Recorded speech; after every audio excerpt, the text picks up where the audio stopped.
Wow, we had more people on Monday than on a Saturday. Now I'm getting a little nervous. Yeah. We had more people logged in way before on Monday. I think Monday you are already in that groove of, working and being on a... I don't know, but Monday is hard to log in at 7 if you're working till 6 or 5. I don't know. But I don't know, like I just find it easier to like jump right into the next thing. Like on a Saturday, you'd be like, oh, acha. hey, so all our webinars in the past have been exactly at this time, Saturday 7 to 9. Mm. And we've had a pretty huge turnout, like from 70 to 130, 120. But I think maybe there's also this fatigue with webinar as such. It's probably that Okay. also. And also the IPL starting probably. Oh crap, we didn't think of that. Really? But that's Today is the big match. Today is MI and Seriously? Chennai Super Kings. Today was Today's the big Absolutely match. no clue. I have not been first following. day we could have picked. This is going to be, oh my god. And we thought कि Monday से Saturday करेंगे तो better होगा because Monday Abhi is... to for 53 days you have a match every day. So, Yeah, that's true. But like at least the big ones, like when RCB is playing, we can be like, oh, I thought RCB is your home team now. I don't care. I was supposed to be my home team. I refuse to recognize them. It's just too bad. You know, I have completely lost track of IPL since the last I watched was when Shane Warne was captain of Rajasthan Royals. Oh wow! Yeah. You mean the first I season? didn't watch it even then. Like that also, it was just because all these people, it was just so confusing. And I think that the most persistent question in the 7 years of my marriage to Mahesh has been, what is Test cricket? Like every year he'll explain this to me, and every year is like, 5 दिन तक क्यों खेल रहे हैं? क्या हो रहा है? क्या हो रहा है? And he's just given up. He's like, खेल रहे हैं ना, ठीक है, छोड़ दो. So yeah, that's me. But yeah. Oh wow. Okay, at least 9-10 people. So how long do we wait? Do we wait till like, I don't know. Pranav is texting me privately saying, do you want to postpone? IPL is going to be a big factor. You could. Yeah. No, but it's, I don't know, it's not Hey, fair. see, I would IPL starts at 7:30, so you still have at least half an hour. No, Yeah, people can like listen for like just log in and they like just put me on mute and watch, and there you can see them cheering and Wait, so who's playing who today? Mumbai is Mumbai playing Indians. Chennai. Mumbai. Kings. Oh, the big teams. These are And the it's big- always the best. Is it? Yeah, it's pretty. Yeah. I would say let's wait for 5 more minutes and Huh. see.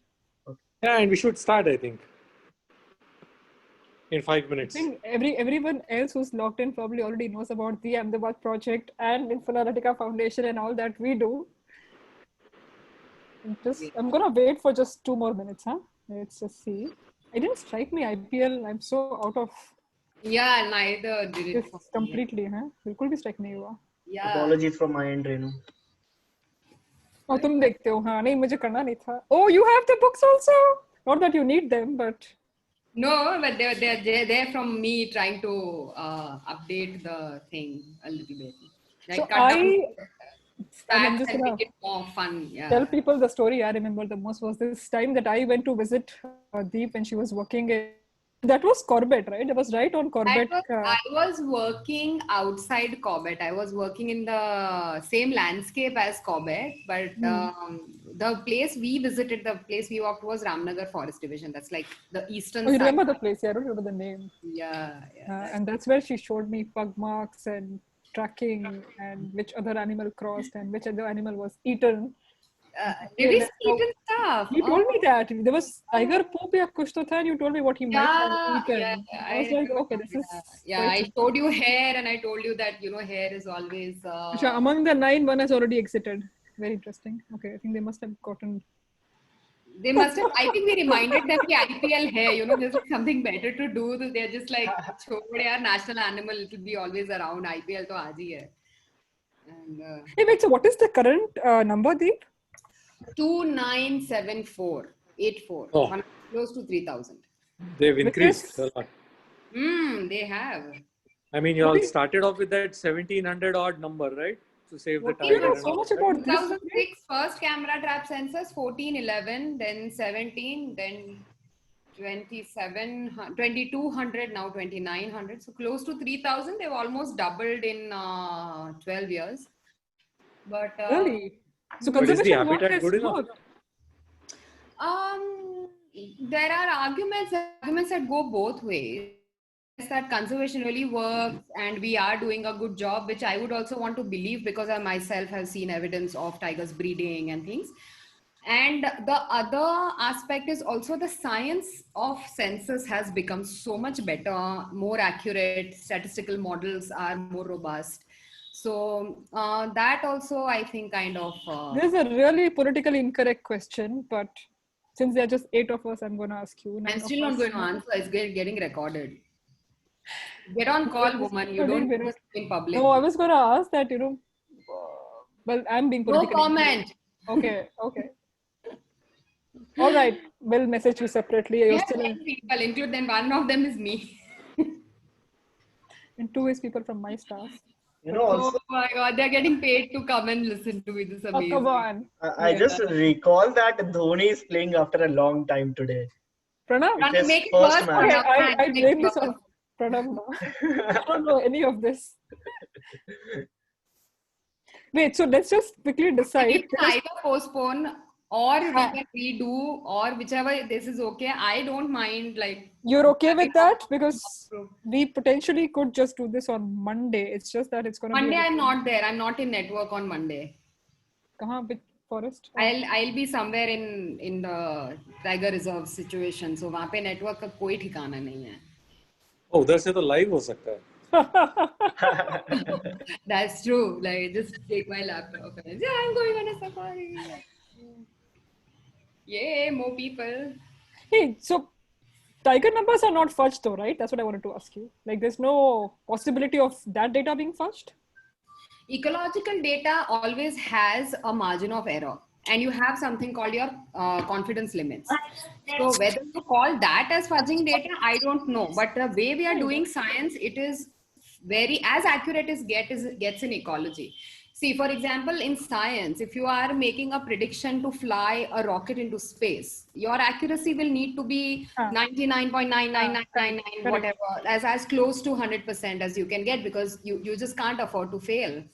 But in ecology, you have a lot more outliers, you have a lot more aberrations, you have a lot more unpredictability and seasonality, animals' individual behavior. So your variables, which may like it is the background noise. In statistics, you have this term called noise. So the noise is high. So when you test for ecological hypothesis, anything which has more than 70% confidence is considered very good.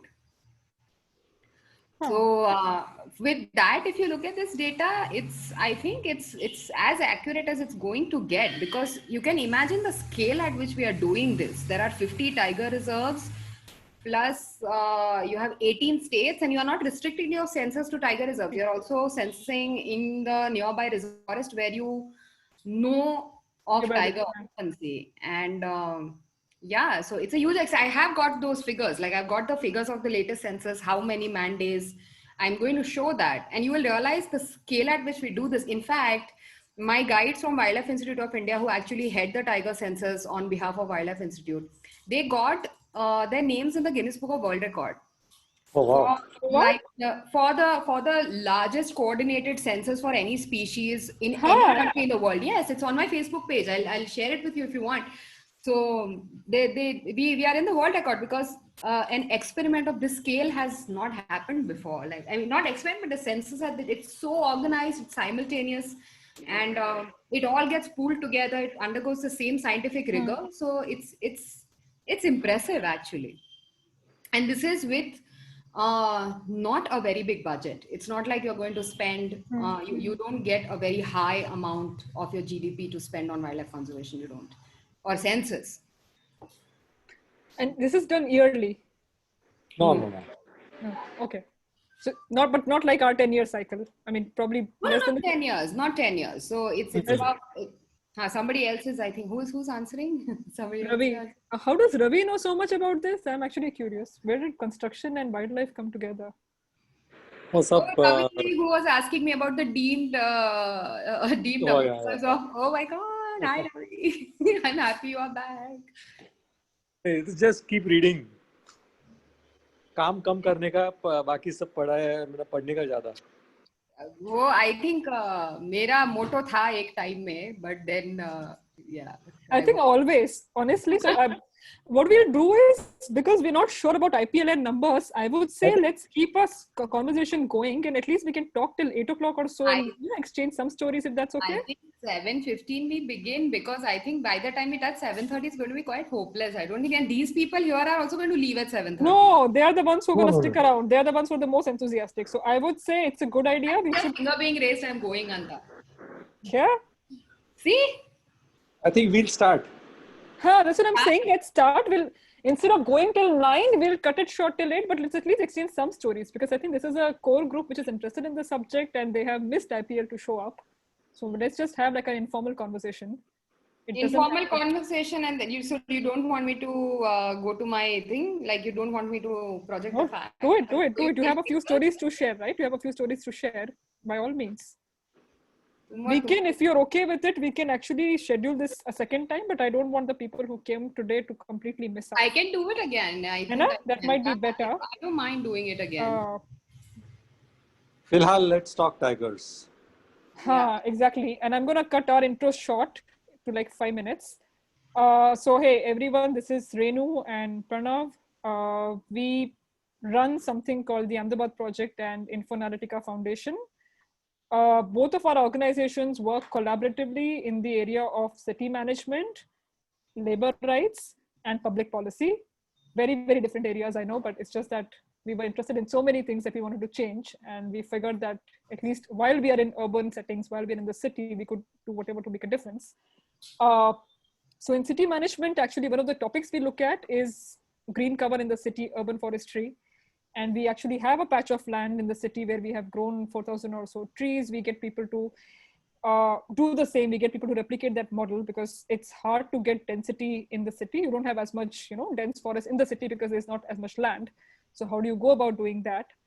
And in that regard, we wanted to actually extend that forest analogy to also talk more about forest as such. We also look at water issues, segregation, traffic. I mean, we just kind of currently very superficially looking at these issues, but we are planning to go much more in depth, because we have realized there's like a huge scope for a lot of citizens to want to do something in this. So most of this work is community based. We work with labor rights, particularly like we did a lot of work during COVID on ensuring that informal labor, got rations and food and small stipends to go back home, and we arrange for train tickets and all of that. And we look at long-term reforms as well, which is essentially looking at social security, things like pensions, weekend offs, basic dignity, essentially for people who work in the cities who we never really recognize as such, whether it's our security guards or waiters or housemaids, safai karamcharis and so on. We also do a lot of work in public policy. So we do workshops, we do seminars, we do yearly, we have fellowships, internships for young people to understand more about how democracy works, about city management. Almost all of our programs and talks are completely open for everyone. We don't charge anything yet. We are still kind of managing. And yeah, to know more about us, you can follow our Instagram and our Facebook page. Our website is still not exactly updated, so you'll find more on our social media. Super excited again to have Deep for this second edition of our talk series. So this thing actually had been on my mind, honestly, to get Deep to talk to people, because I've always known her as this powerhouse of information. And I keep joking with her that, the kind of knowledge she has, and it's not, a lot of us read trivia, right? Like I know a lot of random trivia, but with her, it's not trivia. If there's a subject that she goes into, she really knows. So whether it's about, horticulture or biology or, wildlife, she would actually know in and out of it. And once, so we were in college together where she did her BSc in zoology, and then she went on to do her master's in wildlife biology. But once she became an IFS officer, I realized that it kind of was interesting, because a lot of her experience in wildlife biology and then kind of working within the system and understanding how the system runs, how does the entire forest department tries to do what it does, the challenges, it was like a really interesting juxtaposition to kind of talk about. And so we decided to get her on board. And she's worked with World Wildlife Fund before. She's been associated with Wildlife Institute of India. So she's got all these big places she's actually had like tons of experience in. The topic today we chose, we wanted to keep it very simple because honestly, to me, this was the most interesting part because I've known her work, working in looking at, estimation of tigers and looking at how do you estimate the numbers and how do you work with them. And I thought it would be super interesting if she shares some stories about that work. So we're going to keep it a little informal today, like I said, and we'll probably keep it shorter than before, but we'll have like a It is shorter chit-chat than session. last time. It's fairly short. No, because you'll have to do it a second time for sure. That's why. So I don't want to push you much, but over to you, Deep. Yeah, all right. Thank you, Renu. And our apologies, by the way, in advance for not planning this better. The IPL thing completely, I was blindsided, to be honest. No, that's all right. That's all right. That's all right. Like it's in even like I told you, I think when we were when the first time we got together about the talks, I told you even like 10 people are more than enough for me because the message of conservation is important enough. And with that, good evening, everybody. And it's just going to be a few facts about the national animal. I think all of us are very passionate about it. And there is enough stuff online, on the media, on social media as well about the tiger. But I think the absolute basics about it is something that all of us kind of maybe don't have the time to go through. Or maybe we just take it for granted, हाँ ये तो पता ही होगा, So like, let's just go to those things and just try to connect with our national animal. So I think if there are any Gujaratis in the group, you would know that whenever somebody is introduced, the first question is Tame Keva. So basically they want to know whether you're a Patel or a Brahmin or something. So this is the Tame Keva of the tiger. It belongs to the family Felidae, which is essentially the feline family. The word feline comes from Felidae, which means the cat family. And tiger is the largest cat in the world. Interestingly, the tiger shares 95.8% of its DNA with the domestic cat. So it is just like a big overgrown billy, basically, to look at, except for being like fierce and able to kill humans. But yeah, so it is Felidae. And the genus is Panthera, which is necessarily the genus of the big cats. So you've got your tiger, your lion, your leopard in this group of cats. The little bar that you see at the bottom is the IUCN categorization in the Red Data book. The International Union for Conservation of Nature and Wildlife, they talk about the category of animals in these different groups. So here on your extreme right, you see something called least concern. That means the number of those animals as well as the habitat where they live, both are sufficient for us not to be concerned about its existence into the future. Then in the middle, you've got the threatened categories where you've got vulnerable, endangered, critically endangered, and then you've got extinct or extinct in the wild. So right now, as you see, tiger is in the endangered category, which means habitat as well as population both are under threat. And you need to take active steps for its conservation to make sure that it exists into the future. Sorry, Shiva. As usual, I love to connect the socio-cultural fabric with wildlife and nature. We talked about this a little bit when I was talking about the history of forestry. Here again, the main three things I want to point out about the 3 E's of the tiger. The first is the ecological, that of course we are going to talk about. The second is economic, and the third one is ethical. The ethical is the one that I've displayed here. It's basically not just ethics, but I'm talking about its socio-cultural value and its presence in our culture everywhere. And ecologically speaking, it is an apex predator. That means it sits on the top of the food chain, and it regulates the population to make sure that their numbers remain the way they do. So you got producers at the bottom, those are your plants, and then you got herbivores on top, and then you got primary and secondary predators. So that is how it goes about. It's too much ecology, but basically it sits on the top of the food chain. Another categorization for the tiger is very often the word umbrella species is used for it. So again, ecology, and that's Renu yawning in the corner, as you can see. So that's that. Why do it literally? What the term umbrella species literally means is that you conserve one species, and that action ends up acting like an umbrella for all other species. So, for example, if you want to conserve tigers, what you need to do is you need contiguous habitat which is undisturbed, which does not have too much human presence or disturbance. The quality of the habitat has to be rich. It also has to have enough water source. It should have, so basically when you try to conserve a forest in its pristine form, that is what you need to conserve for a tiger. And automatically you end up conserving all the other biodiversity of that forest. So that's why it is a very important umbrella species. Second word that we use to describe species like the tiger is a keystone species. If you look at this arch, there is a triangular stone at the top, which is basically holding the arch together. If I take the stone out, it's going to collapse. So basically the tiger acts like a species. If I take it out of the ecosystem, or if it goes extinct in locally, it will have drastic effect on the entire ecological community.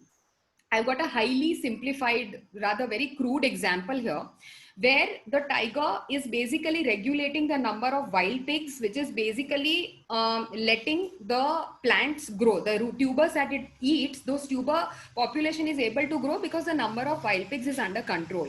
Now, if the tiger goes completely extinct, the number of wild pigs is going to explode in that area. They will end up eating all the tubers, and that plant community will start dwindling in its numbers. It will degrade, and eventually that will also go extinct. And this is something that we need to remember, that if tigers go extinct locally in your forest, the herbivore numbers may explode, and they will enter your fields. They will start raiding your crops, and even degradation of the forest zone vegetation will take place. Economy. And economy, we know that when we talk about things like ecology, nature, biodiversity, we talk about tangible as well as intangible benefits. I am only talking about a tangible benefit that we can directly convert into revenue, and that is tourism. India has 80% of the world's tiger population.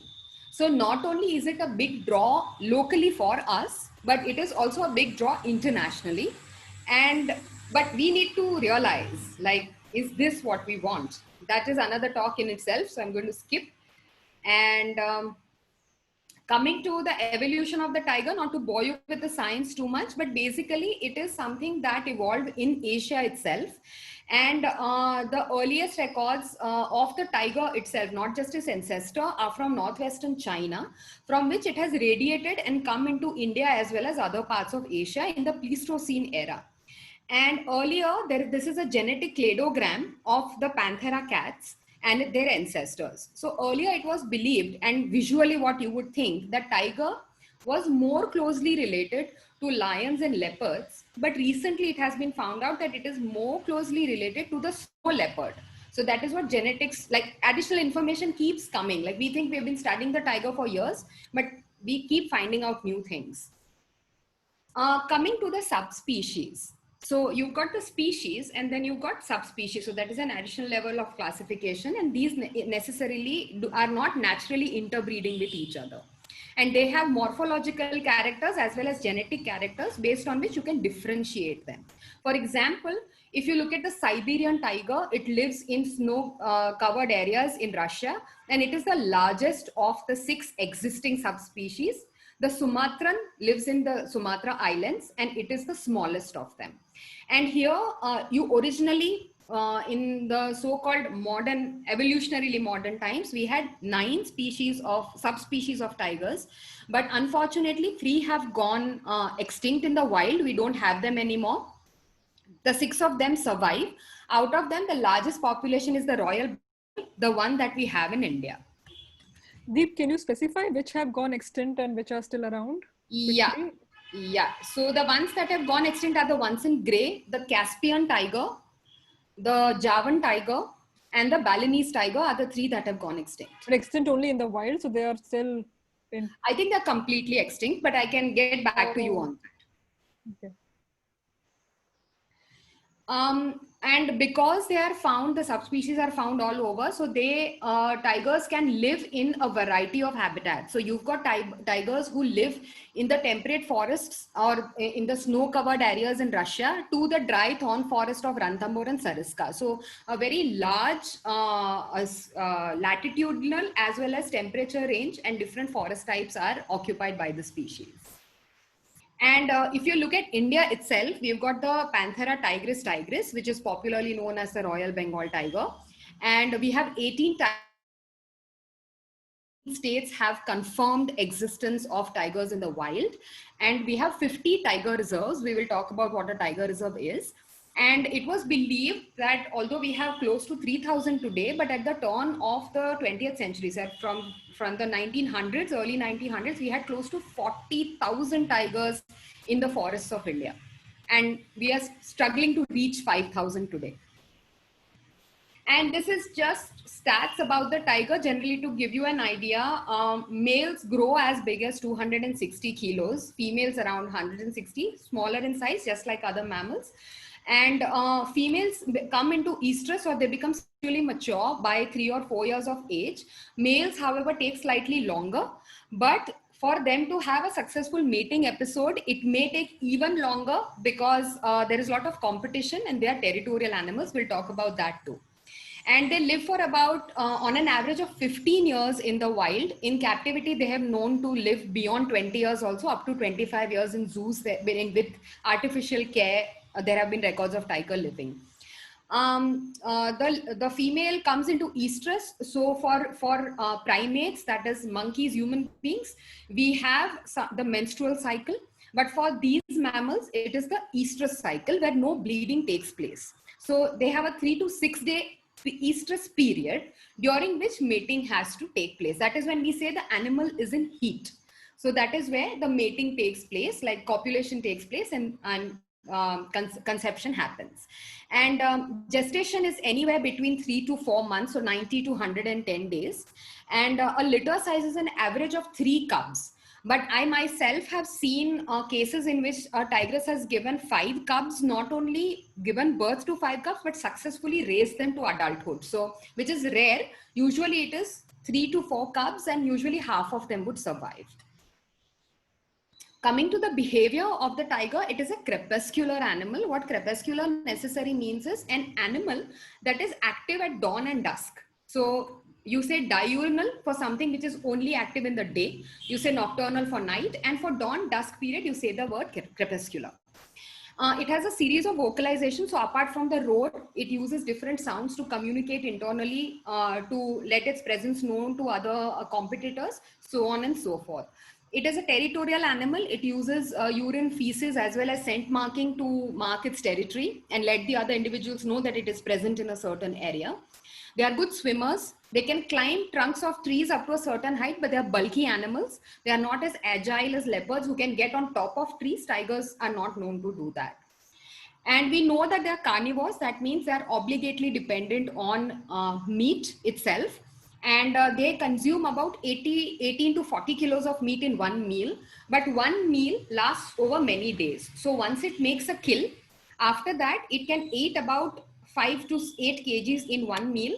Then it will hide the kill. Then next day again come back, again eat, again come back. And this behavior will go on till the meat starts rotting completely. It is an ambush predator. That means it will hide in a cover for some time till it gets very close to its prey. And the minute it will see that it is in the range, it will have a spurt and then it will grab onto the prey. It grabs onto the back of the neck, and that is where it either strangulates if the neck is big, or if it's a small prey, it will completely break the neck, and that is how it brings the prey down. And another important aspect about these animals is territory. Territory is a piece of the habitat that an individual defends very, very actively. So if I have a certain territory and if another individual tries to come in, I will get into a fight with that individual. Females have smaller territories than males, and females try to optimize their territory based on the kind of resources they have. Do they have fresh water? Do they have enough prey? Is the prey dense enough? Can they hunt easily? So on and so forth. Criteria is small. So that is why the image you see at the bottom, that is radio collar image, radio collar data from Kanha. This is a Wildlife Institute study that a colleague of mine had done. And in that, the big blue and black polygons that you see are male territories. That is the male movement. And then the chota, red, yellow, the other colored ones that you see are female. So females maintain smaller territories, and a male will have a much larger territory where he will cover 3-4 females and he will defend those females. He will not let another male mate with them. Another interesting question that I keep getting when I talk to students is, we have known that tiger अपने बच्चे को मार के खा जाता है. Like, you know, tigers eat its own offspring, which is technically not true. They don't eat their own offspring. Like I said, they're territorial. So what will happen is, when the male tiger is about 1 to 1.5 years old, the female, the mother, will push him away. This is basically to make sure that that male doesn't end up mating with his sisters and there is no genetic depression. We know when closely bred relatives, genetically related individuals, when they mate, you end up having a lot of birth abnormalities, and nature is entropic. It tries to conserve as much energy as possible. So it would not want a wasteful offspring being produced. So that is why tigers are programmed, the females are programmed that male bacha hai, usko pehle female se dur bhagao. Like, you just send it away immediately. And the females are allowed to establish their territories nearby the mother's territory. Because that is the patrilineal mating line can continue, but the brother cannot mate with the sisters. They have to go and establish another territory. So when they go to establish another territory, depending on which tiger's territory they enter, if the male is old, has lost its canines or lost the ability to fight, the younger male will displace the older male. Or if the younger male comes across a stronger, another older individual, then the younger male may end up losing. And there is sometimes death also because of territorial fights. It's a natural phenomenon. Now, for example, the new male was able to displace the older male. So what does he see? He displaces the older male, but the females in the older male's territory are already having cubs. Now, the problem with the female's estrus is, till the cubs are alive, till she's lactating, till the cubs are with her, she will not come into estrus. If she doesn't come into estrus, she cannot have the new male's children. So that is why the new male will kill the cubs of the previous male, so the female comes into estrus. It is to induce the tigresses within his territory to mate with him. And interestingly, there was a study, I remember that I was studying, I think I was reading in one of those psychology journals, my sister's psychology journals, in which they were talking about divorced women with children and their chances of getting married. And the highest success was in those cases where the divorced women were willing to let go of their children.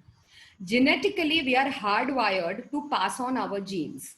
Every natural being does that. So that is why that behavior is not so explicitly seen in human beings, because we are civilized, but nature pretty much does perpetuate that behavior. So that is why infanticide takes place. They don't kill their children to eat them.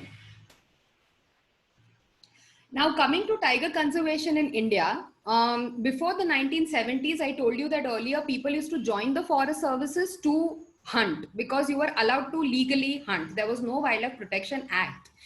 And till that time, shikar was a huge thing, and the aristocracy ka pehchan used to be shikar. And if you look at the national parks that we originally had in 1972, when the Wildlife Protection Act did come in, most of those national parks were the game reserves, which were reserved either by the British or by the Maharajas as hunting blocks.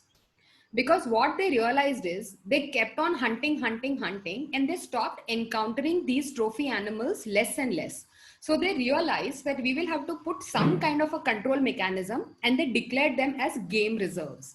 And these game reserves are inviolate spaces where these animals were allowed to breed, just so that the aristocracy could go and hunt them down. Comes Wildlife Protection Act, the same game reserves, they already had a protected status, animals were thriving, those became our first national parks and sanctuaries. In 1973, next to the Ramganga River, Corbett National Park, the then Prime Minister, Mrs. Gandhi, signed the accord for Project Tiger. It was launched there. And with that came into existence our first 9 tiger reserves. Today, if you see, the National Tiger Conservation Authority is the statutory body that regulates this project. And it was constituted by the recommendation of the Tiger Task Force. The Tiger Task Force was formed in the year 2005 after we realized that Sariska had lost all its tigers. Tigers had gone extinct from Sariska, and that rang the alarm bells at that time. a high power committee was formed called the Tiger Task Force, and they gave a report called Joining the Dots. And based on that and some recommendations, the amendment of 2006 was brought in, and the National Tiger Conservation Authority was formed, which regulates all your tiger reserves and their activities. They have their set rules and powers, and that is how they manage this today. These are the first 9 tiger reserves, just for your knowledge. In across the country, you can see there are different states. Sorry, that Palama is supposed to be Bihar. They're like all different states. And if you come at the numbers today, this is what I was talking about. The first scientific or the first modern census for tigers took place in the year 2006. That is when I was doing my master's, and I was able to do a part, like from part of one of the first census, I was able to take some data and do my master's from Corbett. And then the numbers have, as you can see, have kept on increasing. Every 4 years, we have this report coming out. And as per the 2018 official figures, the numbers are looking good. The states which lead are MP, Karnataka, Uttarakhand, Maharashtra. They also have highest tiger density. That means maximum number of tigers packed together in a particular area. So things are looking good in these places. At the bottom, we are talking about how are we arriving at these numbers. So if you can see, 26,000 camera trap locations were put in. I'll tell you what a camera trap is. And a lot of effort has gone into this exercise to come to this number. It's a long exercise. That's the reason why I do it every 4 years and not every year. Earlier, if you see, just when Project Tiger had started, technology wasn't as advanced as we have it today. And we used to hugely rely on the pug mark census. Basically, that means that you go into the field and you trace pug marks like the gentleman is doing at the bottom. You put a frame, and it will be a glass frame. And then you make a tracing like you can see here.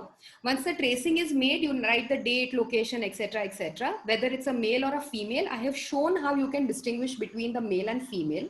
When you see a pug mark, if you draw lines touching all its external surfaces, so outside the 2 toes, top and bottom, if it forms a square, it's a male.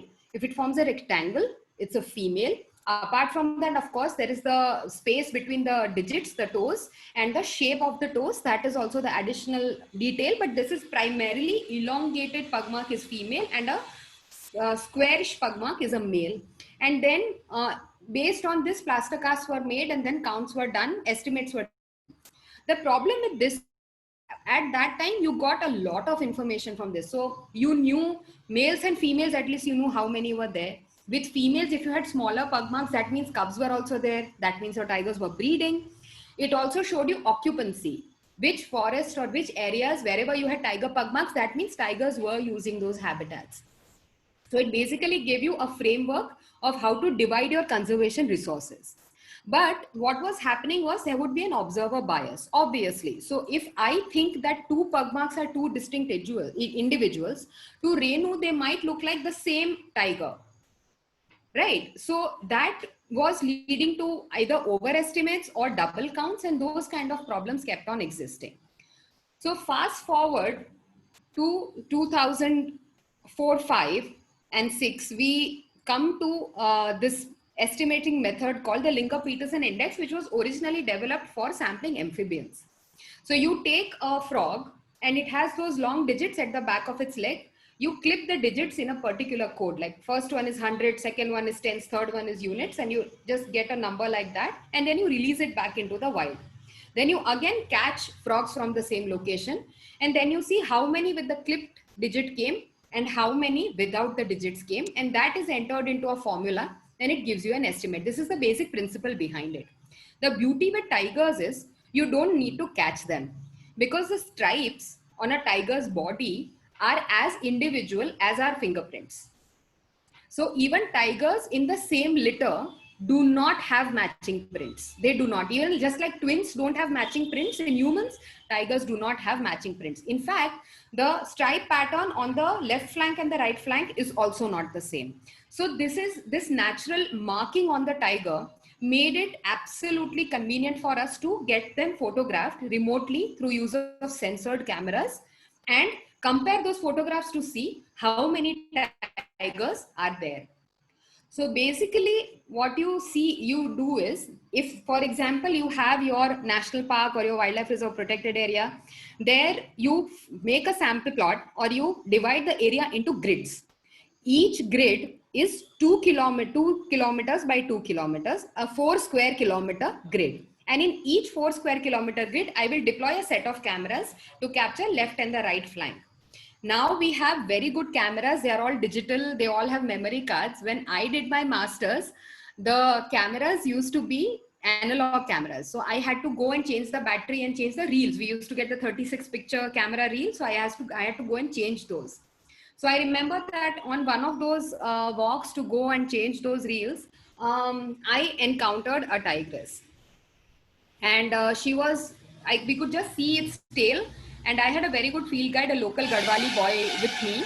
And we had another forest guard with us who was carrying a gun, because Corbett, as you know, has bears, it has elephants, it has tigers, leopards. So it wasn't safe to walk without protection. So a forest guard was there with a gun. And the tiger, like the field assistant grabbed my arm and he said, don't move and don't talk. But the forest guard, his name was Pandeyji, he was very talkative. So he was telling, "Arey madam, mera beta engineer ban gaya, beti doctor ban gayi," something and all he was saying. And before we could shut him up, the tigress heard us and she came out from behind the bush. And now in your wildlife training, they tell you that when you are encountered by a cat, you don't run, because then it becomes a chase for them. You are like a mouse that it has to catch. It's not interested in eating you, but it's a game for them. So they tell you don't run, but they don't tell you that if you don't run, what do you do? So I froze and the tiger froze and Pandey froze. And then I had this camera hanging in my neck. I had my beautiful DSLR and I was shaking so hard that I couldn't even pick it up and take a picture. I was just thinking, thank God I spoke to my mother yesterday. She knows I love her, because this is definitely the last day of my life. And just when I'm processing those thoughts, 3 cubs come out from behind her. And then I just want to sit down and tell her, woman, come and eat me, because that is, I had given up. Pratap, my field assistant, for some reason has extreme presence of mind, and he starts making a loud noise. He starts saying heart, heart, heart, just like you're trying to chase a monkey or a dog. So he just says heart, heart, and he has a big stick, a big staff in his hand, and he starts banging it on the rocks. So it makes a loud noise. The tigress is snarling at us. She's like, I don't give a damn, no matter how much noise you make. But the cubs can't take it. The cubs are just like, this is too much. And they turn around and start walking out of the riverbed towards the forest. So the cubs start walking away and the tigress snarls at us. And then she also starts following the cubs. So we stay rooted in our places for like next 5-6 minutes till we see the tiger retreat at least 500 meters away before we turn around. And then slowly senses start coming back and, you know, adrenaline starts receding and, you know, I start gaining my senses and I'm trying to make sense of what has happened. And suddenly one thought flashes into my mind that Pandey had the gun. All he had to do was air fire. Why didn't he do it? And then I look around me and there is no Pandey to be seen anywhere. And I turn around and Pandey is running at top speed. He's run like 1 kilometer away from us. He's like, you can see him running, like, you know, with the gun hanging behind. He's like running. I get furious. So we start walking behind him. We come to the road head where our vehicle is waiting. And I look at Pandey and I'm like, Pandey, what is wrong with you? Tumhare bharose I'm walking here. Tumhare paas gun hai, tumne chalai kyun nahi? Humko kuch ho jata to. So Pandey, in his true Pandey fashion, says, Madam, gun hai, chalta nahi hai. And I did not know whether to laugh, cry, beat him up, or just beat myself up for trusting this man, because like today, in hindsight, I can laugh about it, but it could have gone any which way. So of course, after that, there was this whole drive and all the vehicles, I mean, all the weapons were checked and all those things were done. But yeah, I think that remains one of my favorite on-foot tiger encounter stories. So coming back to the science, we have, so what I'm trying to show you here is that although the number of tigers are going up, where tigers used to live originally, that isn't there anymore. So the brown patches that you see are the districts where tigers used to exist, maybe 50 or 60 years ago, and they don't anymore. If you look at Gujarat, you look at eastern Rajasthan, parts of Himachal Pradesh, northern Maharashtra, all of these places had tigers, which do not have them today anymore. So we should congratulate ourselves on increase of the numbers, but you can see the human population also has gone in millions now. So no wonder, like, we have a little bit of contraction and expansion of the ranges of the respective species. Looking at the current scenario, if you just look state-wise, most of the states have shown a growth in numbers. The green states are where the numbers have grown. Unfortunately, the red states are the ones where the numbers have come down. So from the previous census that was reported in 2014, in 2018, these 1, 2, 3, 4, 5, 6 states have shown a decline in numbers. And why the decline? Why do tigers, why do we need to conserve them? Because we don't want them to go extinct. Like I already said, it is ethically important, ecologically, economically, etc., so on and so forth. And why are they prone to extinction is because of their own life history. So now you can go back to that slide of their biology and ask me that, a female tigress gets mature at 3 to 4 years. She is going to live to be 14 years. Every year she gives an average of 3 cubs. That means in her lifetime, you're going to have 30 cubs per tigress. So that means we should be teeming with tigers. So it should be like an anthill. They should be everywhere. But the thing is that is not how they breed.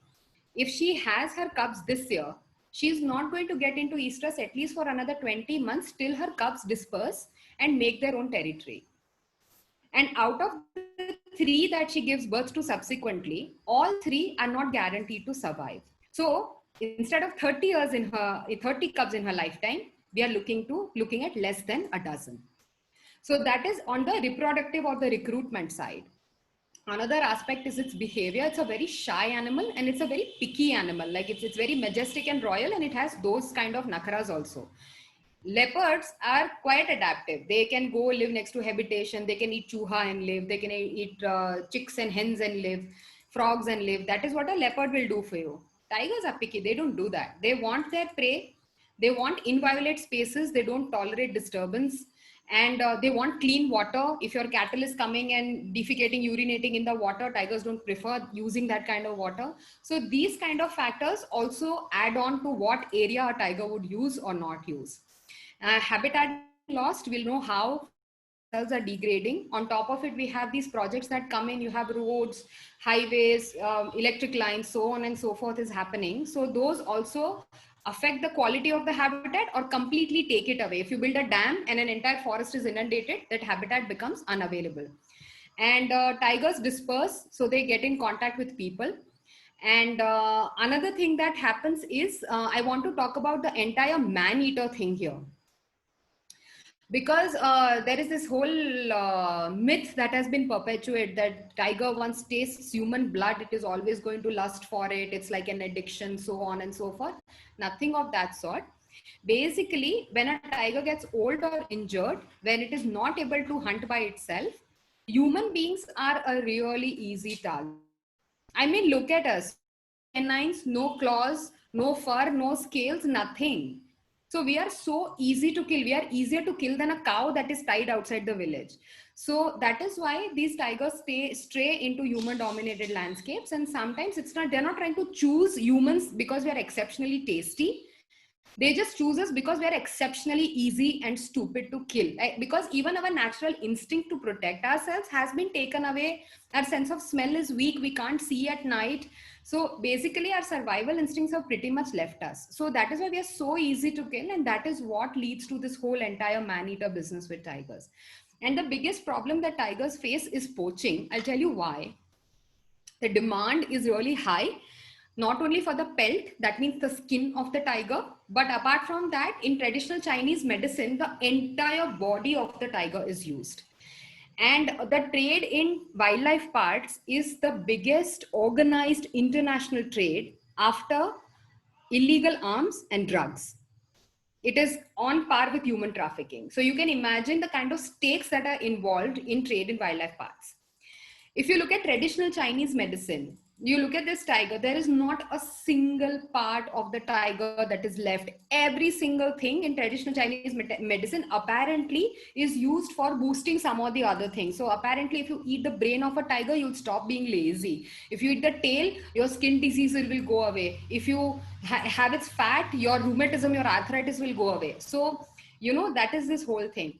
So in this stage also, another question may arise that China has tiger farms. They have thousands of tigers in their farms. So if they have tiger farms, why do they want to hunt tigers in India and take them? It is the same theory that our people also have. For example, I was talking to somebody and he was telling me that I had bought amla, the Indian gooseberry amla, and I was just having a big amla that I had just bought. Is one of your proper hybrid varieties. And this person turns to me and says, "Arey, tum to forest mein rehti ho, tum forest mein kaam karte ho. You should get wild amla. That is the one that will give you proper immunity and proper vitamins and this and that and everything." Maine kaha, "Acha, okay, if you say so." And that was it. So that is basically the mentality behind hunting wild tigers, is that farm tigers' body parts do not have the potency or the effectiveness that a wild tiger will do. This is all theory. This is all myth. There is no proof. There is absolutely no evidence. But this is the mindset that drives this entire trade in tigers.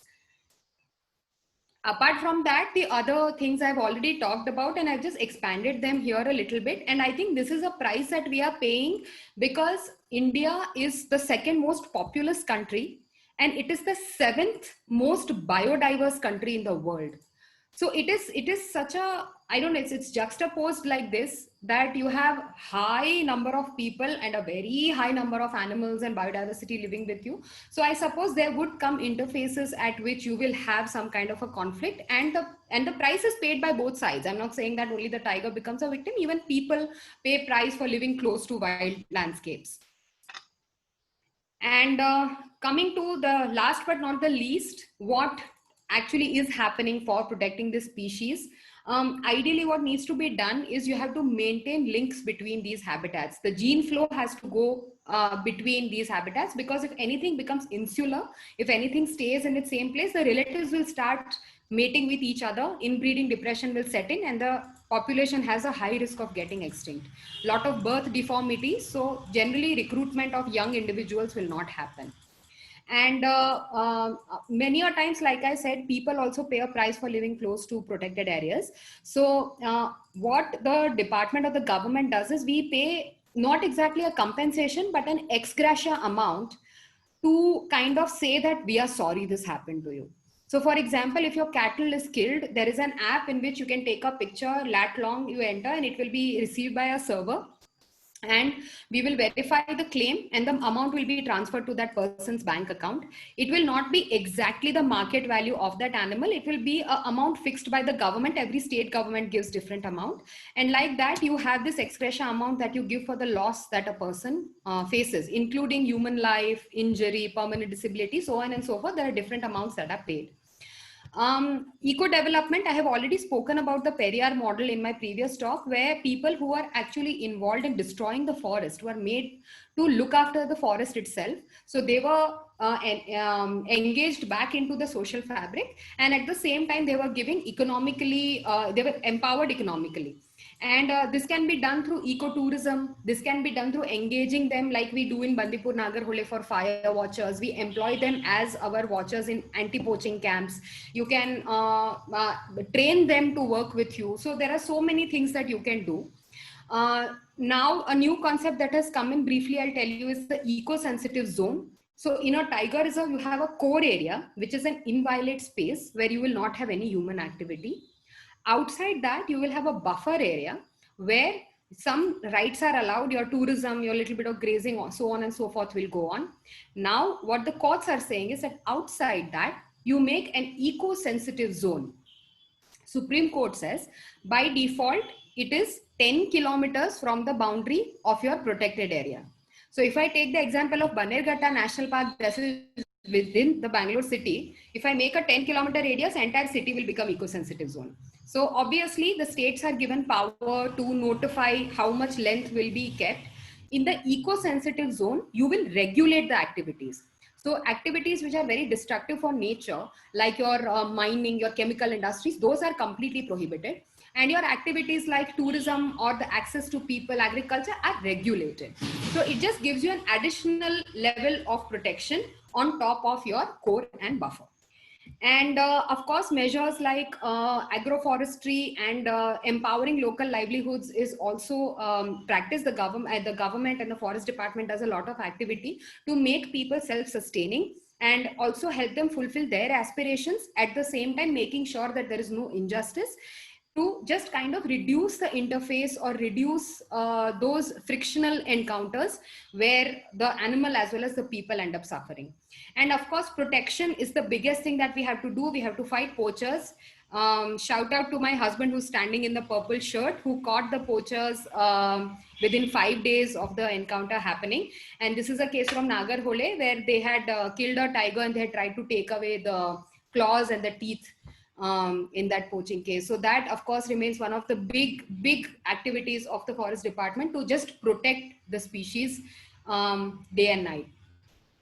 So with that, these are the basically my references have been from here. And with these lines, I would end my talk. And if anybody has any questions, we can take them. This was fantastic. Thank you.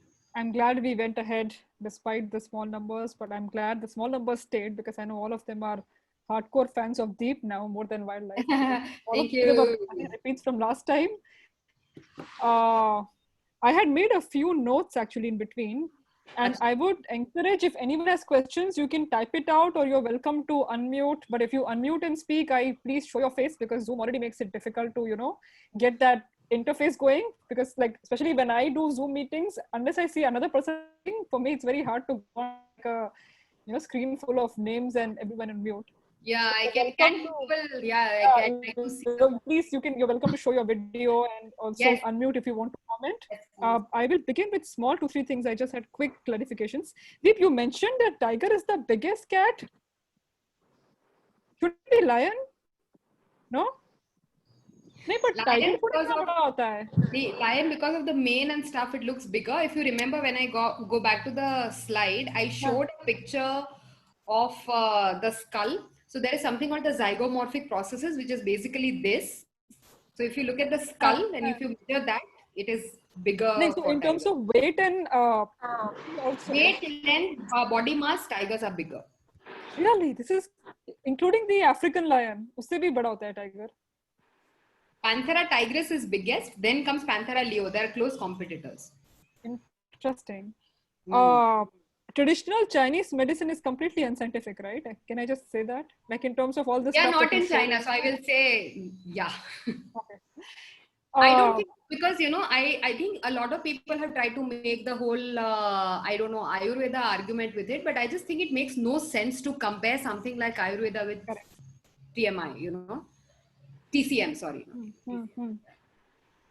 This is very interesting. So, I was in Hong Kong briefly, and I remember I had fever one day, and she gave me these 2 dabbas of weird pill things, and same, like some very weird ingredients. Yeah, and she said ki isse fever nahi hota, and immunity boost hoti. And she also showed supplements that they take regularly. Clearly not sure. It's pretty prevalent even among the educated, which is so strange. I'm going to just ask you 1 or 2 small things, and I want you to talk more about this. I'm curious, at least a little bit more, about the trade in tiger parts in terms of the role India plays. In terms of like, what is the nexus? How does it work? I would encourage all of that. I would just encourage all of you to look at the. Sorry. Your connection broke. I thought you had stopped speaking. I'm sorry. Oh, is it? No, just one more thing I wanted to ask you was, this is again my curiosity, that you said India is the 7th most biodiverse. So I was curious, which are the other top 3? Like I think Papua New Guinea is probably one of the top 3. Yeah, it's one of your tropical island nations. I also don't remember like how it was. I think it was your the Amazon, like the Brazil that thing, and then you had your tropical islands, of course, and you had Borneo or somewhere, and so on and so forth. So so talking about the wildlife trade in the country, I would encourage all of you to look at Sansar Chand's case. I think that would give you an idea of how organized this thing gets. And you might have heard of a lady called Belinda Wright, who runs the Wildlife Protection Society of India, where when she was younger, she used to go undercover and get into touch with poachers and things. So actually what happens is that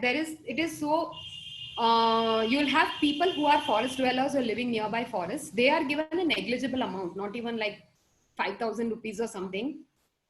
And since they graze their cattle there, they live there, they pretty much know that kis area mein kitna janwar rehta hai, they know.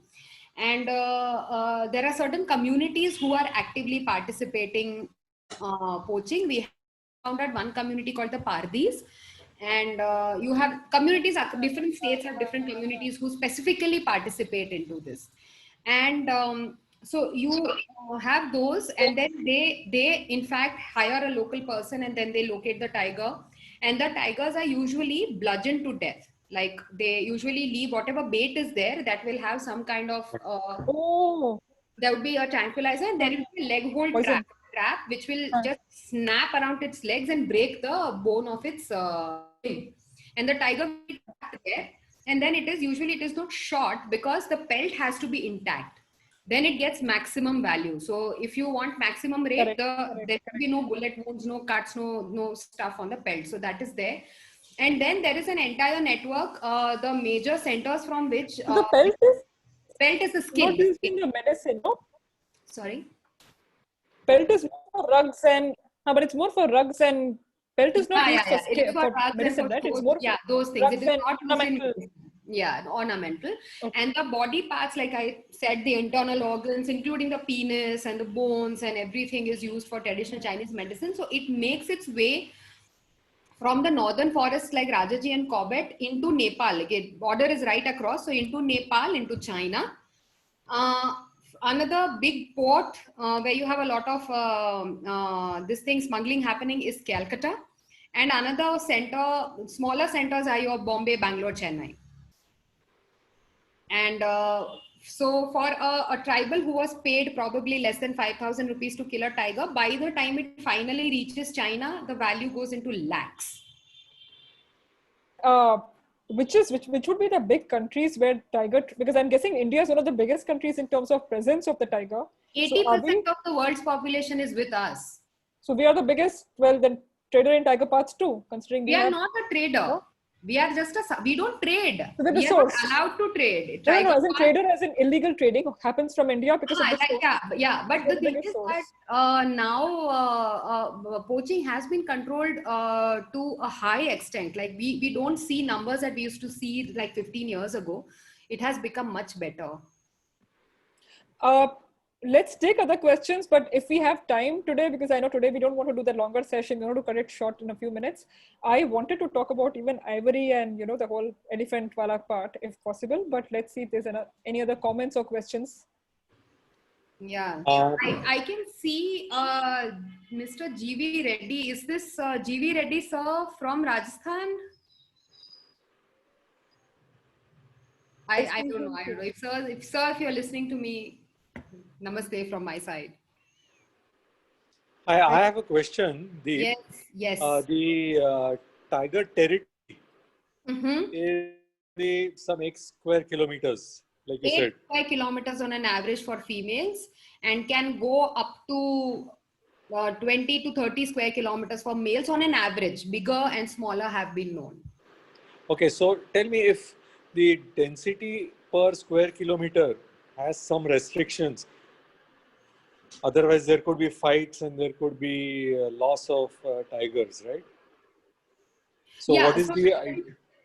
Like they are planning to shift lions from probably Gir to somewhere in UP.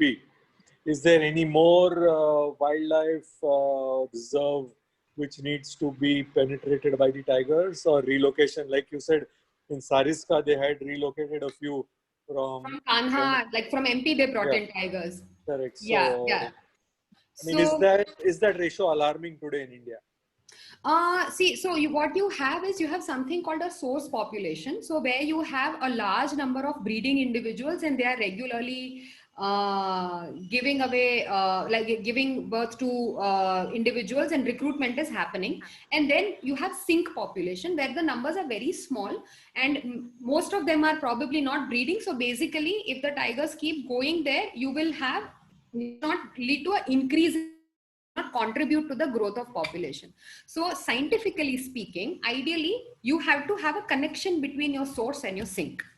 But because we are a human dominated landscapes around these areas, artificial translocations are proposed for many places. Restocking is also proposed, just like they did for Sariska, and even for Panna Tiger Reserve. If you know, Panna also had reported extinction of tigers, and there also they were supplemented artificially. Another natural phenomena that we need to understand is the concept of carrying capacity. So for example, this mug is 300 milliliters. If I pour more than 300 milliliters of liquid in this, it's going to start overflowing.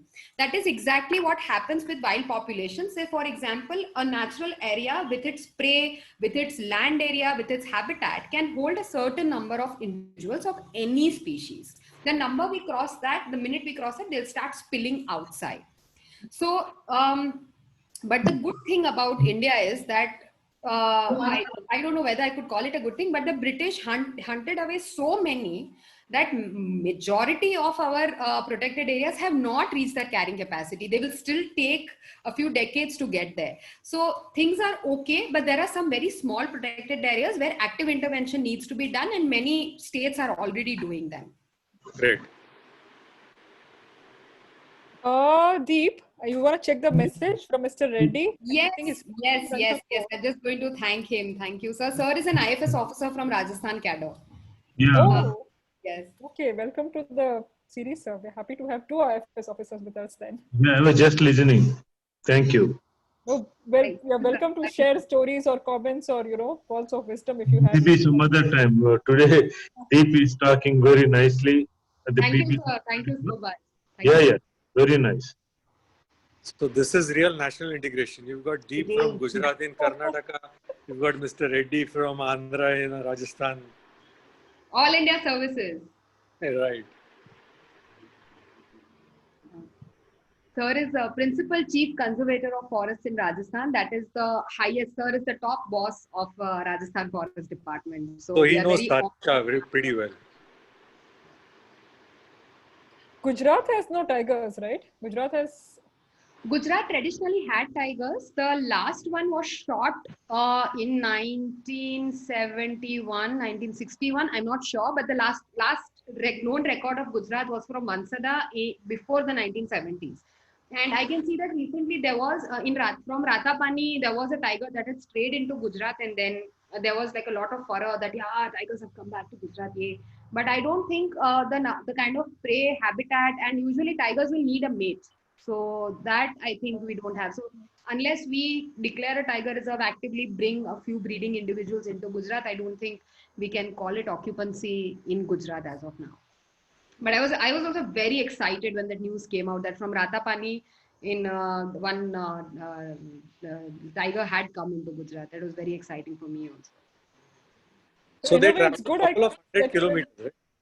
Sorry. Yeah, tigers actually are known to do this. So I remember that the tiger that was translocated into Panna had come in from Kanha. And over the course of 5 days, that tiger walked 400 kilometers to go back to its home territory. It was just like, I don't want to live here. Just started walking back.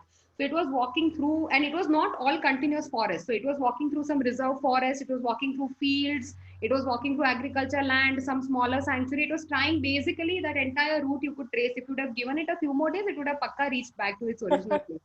So then we brought it back. Jao, Panna tumhara naya ghar hai. So yeah, so they also have the sense of smell, and they can go back to where they came from in that sense. They have. I think it is not just the sense of smell. I think it is a sense of orientation that we don't understand how they navigate. It's just like bird migration. There are a lot of theories. We talk about them using constellations to navigate. We talk about the Earth's magnetic field being perceived by their bodies to navigate. We talk about genetic information being passed on from the generation to the next one to navigate. We still have no one consensus on this, that how do... Scientists talk. Yeah. So I That's a built-in GPS. there is a homing instinct in these animals, and it is not completely unbelievable, because if you look at olive ridley turtles, they live all across the oceans, and they come back to the same beach, to the same spot where they were born again to lay eggs and to mate. So the same thing is done by salmon the fish. In whichever pool it has, in upstream pools they spawn and the eggs hatch there, and then they flow down river. And for spawning, they swim upriver. Come back. They flow against the flow of the water. They swim and they come back to the pools in which they had originally spawned, or they had taken birth. This So like this strange visceral memory. yeah, this is a natural homing that is seen in a lot of species, and nobody knows how they do it. It's a good Don't thing look you so went to, skeptical. नहीं, it's a good thing you went to Karnataka. I'm thinking because Gujarat में तुमको फिर कहाँ tiger तो मिलते ही नहीं. तुम्हारा tiger वाला काम सारा कर्नाटका में ज़्यादा है. No I comment. guess. I mean, lions would. Okay, just saying. No, nothing political here. I'm just saying lions would have been probably the only.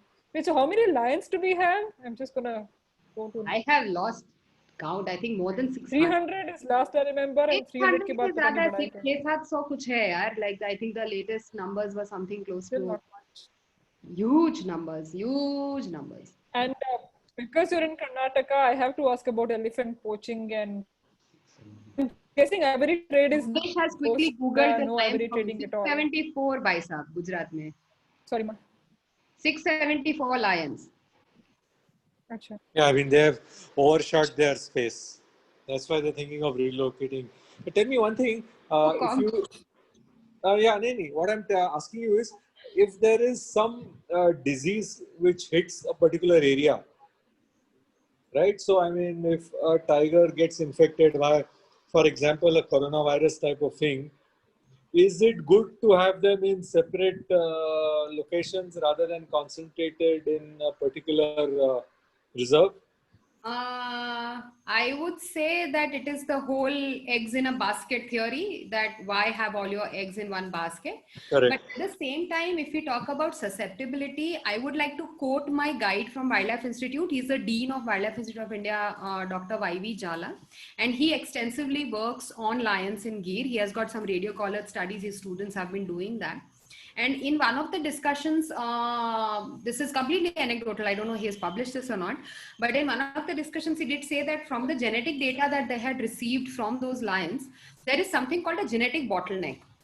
So we say that in 1912, you only had 20 lions and they bred amongst themselves. And then from that, today you have the 600. So because the root stock was so, the genetic stock was so small, that is why they will have these inbreeding effects, that if one disease comes, their immunity will be so suppressed that all of them will end up getting extinct. But what Dr. Jala said was that the genetic bottleneck where this kind of effect could take place on that population has been passed long time ago. And the 674 that we have today are as diverse as any population that we have. So if you look at the Barasingha also, which lives in only Kanha National Park in Madhya Pradesh, that is the only population of the hard ground Barasingha. The other is the swamp, swamp deer or the other Barasingha. That's like the other subspecies that you find in Dudhwa or Katania Ghat or those places. So they should also go through the same thing. Similar thing is for the dancing deer that you find in Manipur, only in the Loktak Lake in Cable Lamjau National Park. So they are in true genetic bottlenecks because the numbers are so small. But for lions, he says genetically, there is no threat. Morphologically, ecologically, no comment. And the white tigers, are they weak, or I mean, is it something to do with the same albinos, genes, right? No, not albino. They are a genetic aberration, just like we have albino people in even our communities where people look like foreigners. They have blonde hair and blue eyes and very pale skin. It's just a recessive gene that expresses itself. And just like you have albino tigers, you have kind of melanistic tigers also, where the stripes are so thick that the tiger almost looks black. So the two extremes of the spectrum are also seen.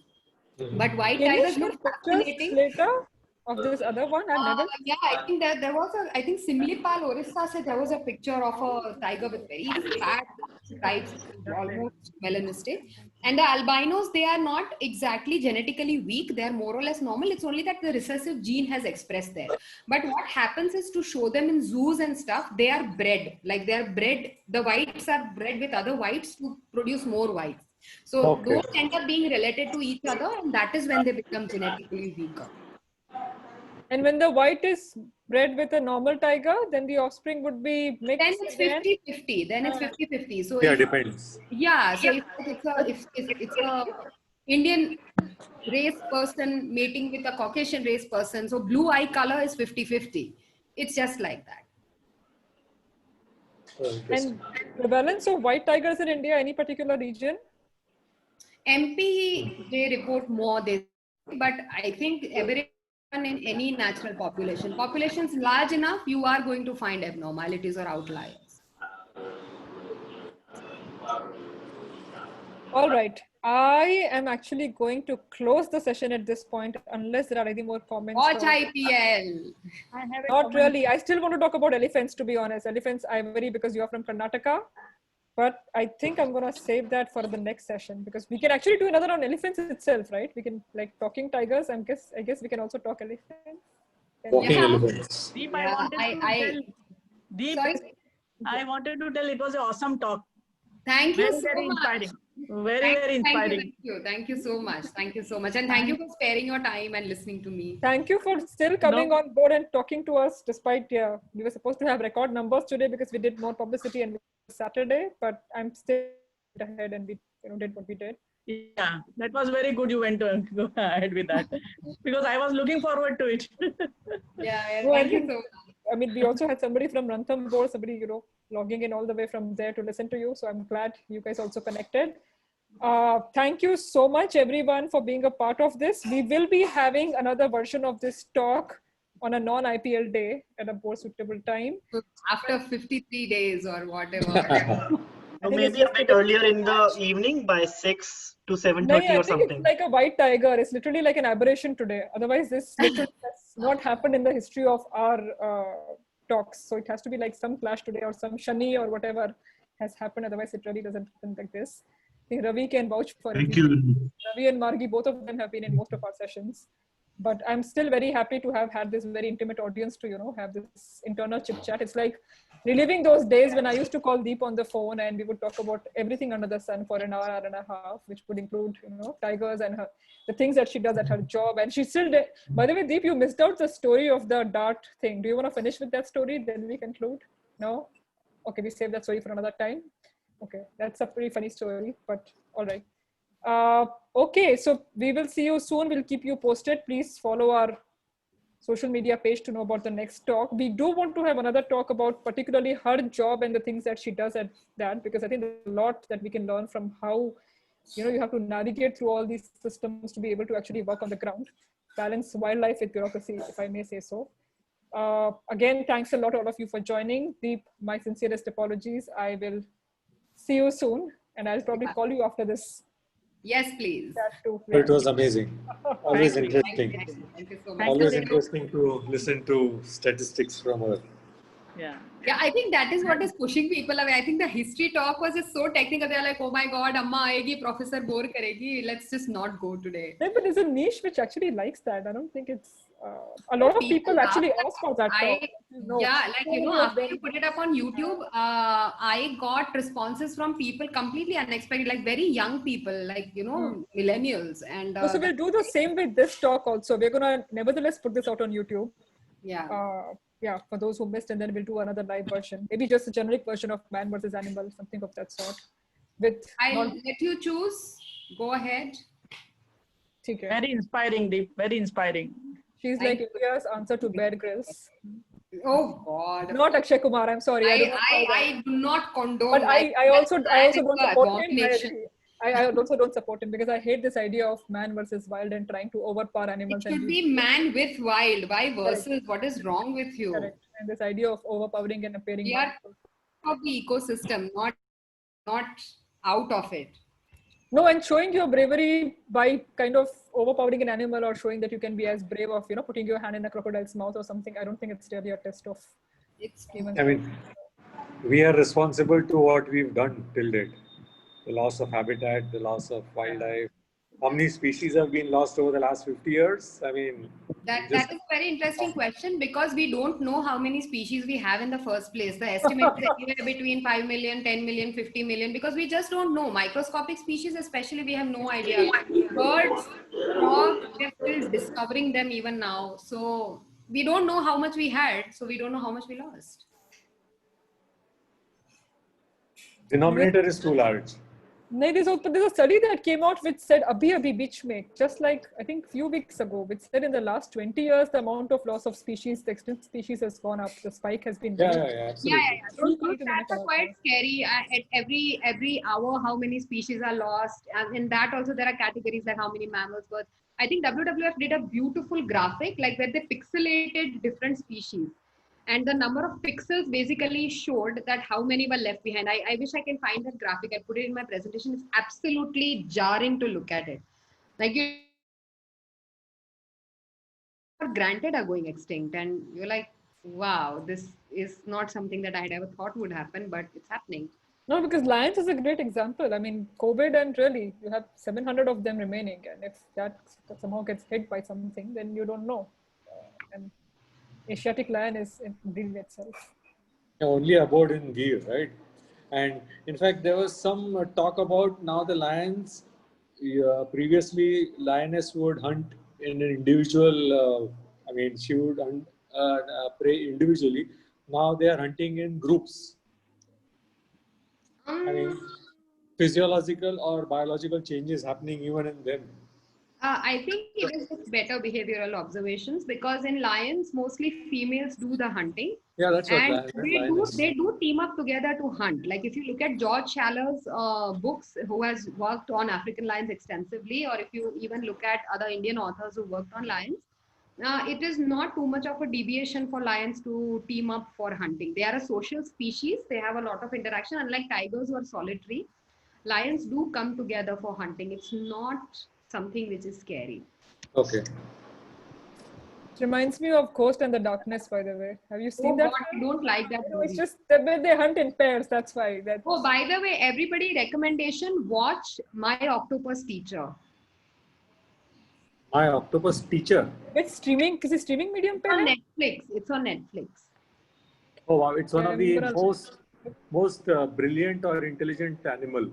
The octopus. Yes. Like it's amazing. Like octopus, like we don't give it much thought, but please watch it. I think that would. It was an octopus that was predicting IPL results, right? No. It is not that. Oh, yeah. Football World Cup. Not the IPL, World Cup. Football World Cup. Watch it before you judge it. Please watch it. Octopus Fall. I would also recommend. Now that we're talking about things, I'll recommend Virunga also. So Virunga, of course, 2014, Octopus Teacher has just come out now. These are good films to watch. An octopus can open a lock. They're extremely clever. They're extremely clever. Yeah, you just can't keep them locked. So we have more than IPL to watch today. I think I'm actually going to check out this film right now. Yes. And all right, we will see you guys in a week from now. Have a good weekend till then. Yes. See Thanks you next a lot week. again for joining Deep and taking time out for this. All right. It was my honor and a pleasure as always. See you guys next week. Chalo, bye-bye. Bye.